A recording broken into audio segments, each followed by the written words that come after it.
The threat from terrorism is real, but we will overcome it. There were no big surprises in President Obama's rare primetime address from the Oval Office. He acknowledged last week's shooting in California was terrorism and ordered a review of the visa program that allowed the female killer in that shooting to enter the United States. But he stressed America is not at war with Islam, and the country must not turn against Muslims. As Commander-in-Chief, I have no greater responsibility than the security of the American people. With that, the president again called for legislation that would prevent anyone on the terror watch list from being able to buy a gun. But he announced no changes in his strategy against ISIS in Syria and Iraq. And nothing that happened in the speech tonight is going to assuage people's fears. Republicans wasted no time reacting to the address. Donald Trump tweeted, "Is that all there is? We need a new president fast." Trump also noted the president would not say we're at war with radical Islamic terrorists. And even the frontrunner for the Democratic presidential nomination is raising questions about the current strategy to defeat ISIS. Well, we're not winning, but it's too soon to say that we are doing everything we need to do. President Obama may have given his Sunday speech from the Oval Office because his team believes his message about his plan to defeat ISIS isn't getting through to the American people. Even in this political season, let's not forget that freedom is more powerful than fear. But there's no guarantee that this speech will change many minds in his favor. Ephraim Graham, CBN News. With us now from our Washington bureau is retired Lieutenant General Michael Flynn. General Flynn is the former director of the Defense Intelligence Agency under President Obama. And General, we welcome you once again to this program. What did you think of his speech? Well, first of all, Dr. Robertson, thank you very much for this invitation. And I just want to remind your listeners of what an important day this is in the history of the United States of America, December 7th, where we made, we had the tragic attack on Pearl Harbor, and it caused our nation to defeat Nazism and imperialism. And so I just, as a reminder, those are other threats that our nation has faced over our history. And we are now facing another threat, this threat of radical Islamism. And I really want to cheer for our president on one hand, but I just don't see the level of confidence or the level of clarity in anything that he has said last night or, frankly, over the last year or so. I mean, the one thing about the truth, the truth, Doctor, fears no questions. And I think that we are left after last night with a lot more questions. And what the people of this country want to hear is they want to hear the truth. And the truth is that we are facing a very cancerous, radical form of a religion that needs to come to grips with itself. And I have said in other occasions, Doctor, that this is a religion that requires a reformation of itself and some real inward looking as to what exactly it is that we are facing. In your work, I understand very dangerous. I understand you've interrogated hundreds of Taliban and other type of radicals in the Middle East. Members of Al-Qaeda as well. Al-Qaeda as well. What do they think in relation to Islam? Do they think they're the true followers of Islam?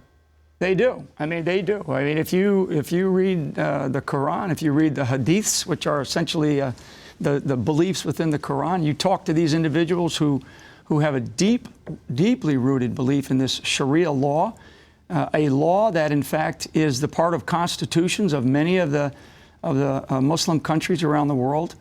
I mean, these are true believers. This is not a criminal organization. This is not a cult. This is an organization that has a deeply held religious belief, and it is apocalyptic. They have established this caliphate with its seat in the area around the Levant, which is Syria and Iraq and Lebanon, and they have global aspirations, which we have already seen. Now, this is not an organization that suddenly popped up in the last year. This actually was, they began to rise really after we defeated them in Iraq around the 2010-2011 timeframe. And we saw them begin to rise up again in the 2011, all the way up to here. And it's been going on for some time, Doctor. I mean, we're talking about really what I would describe as a 30-year plan. And we're trying to, personally, and with some others who are really big believers in our national security, we're trying to figure out which time frame in their campaign are they in? Are they in the attack phase, so to speak? And are we beginning to see the beginnings of that? Well, let me ask you something. You know, well, you mentioned, of course, Pearl Harbor Day, and I was just a little fellow then, but I remember it clearly. President Roosevelt gave a masterful speech, you know, December the 7th, the day that'll live in infamy. It was a great line. But he rallied America to fight fascism, to fight the Japanese, to fight the Nazis in Germany. There was no question who our enemy was.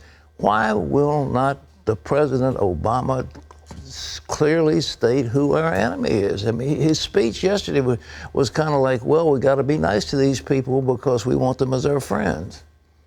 Yeah.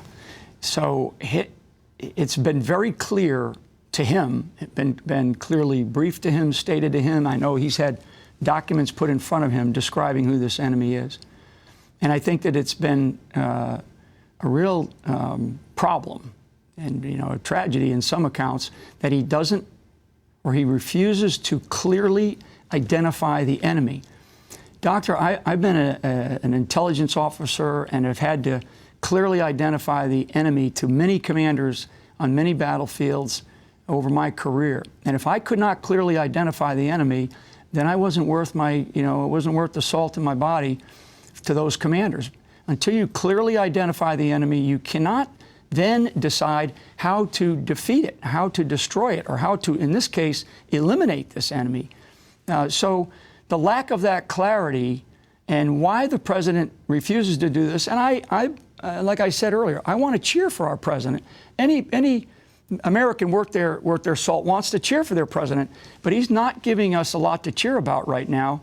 And actually, I find his statements, even last night, that it lacks confidence. He doesn't sound like he's confident in what it is that he's saying. The fact that he even had to say that it was an act of terror didn't seem like he was really, he wanted to say that. I mean, he has got to be strong. He's got to be confident.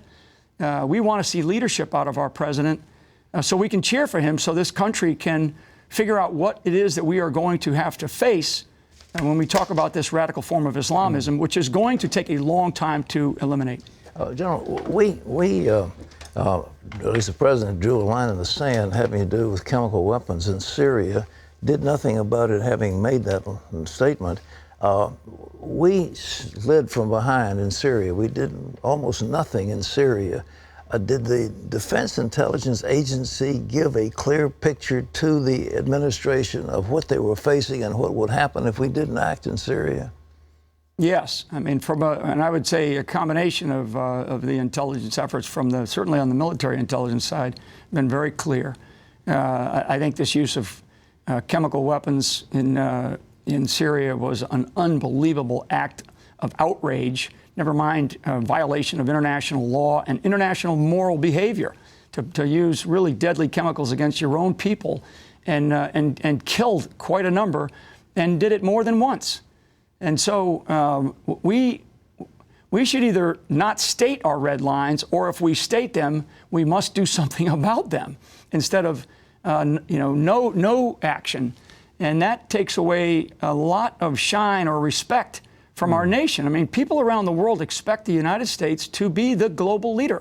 And there's a reason why we are in this position, and we should not allow ourselves to be seen as an equal to other nations on the world, because our ideals and our values are not equal to others. We believe in freedom. We believe in the equality of human beings. So anyway, there's been a series of things that have happened, Doctor, that I have been very, very disappointed in the actions. And frankly, that's partly why I'm sitting here with you today. And I left the government was because, you get to a point where you, as a soldier, which is what I am, down deep, you salute and you move out when you can't, agree with those that you're working for. General, I want to ask you one last question. The DIA gave clear guidance to the president, but he had an election ahead of him, and he had a particular premise. He wanted to put out in your intel didn't fit that premise. Is that correct?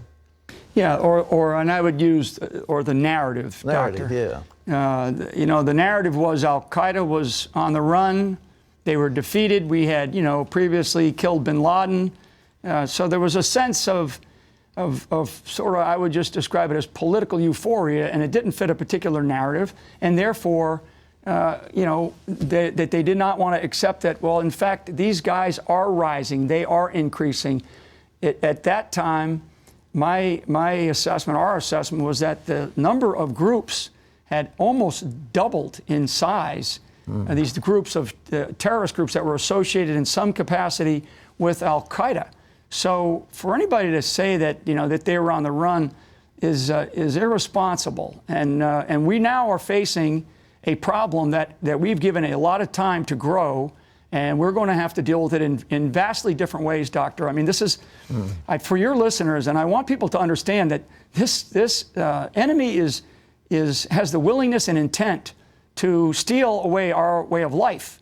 And what we have to do is we have to take away their excuses for the kind of vitriol and these ideas that they are trying to expose to not you know, a few thousand, but millions around the world. So this is going to be a long-term problem. We're going to have a lot to face, and we're going to have to really come up with a far more detailed campaign and a strategy that goes with that. And it's not going to be this next president. This next president hopefully will get us started, but this is something that's going to transcend many presidents, potentially for another generation or longer, until we really figure out what it is that we are going to have to do in order to really eliminate this idea. Well, General Flynn, thank you so much for the clarity of your voice, and we appreciate the stand you're taking. General Michael Flynn, God bless you.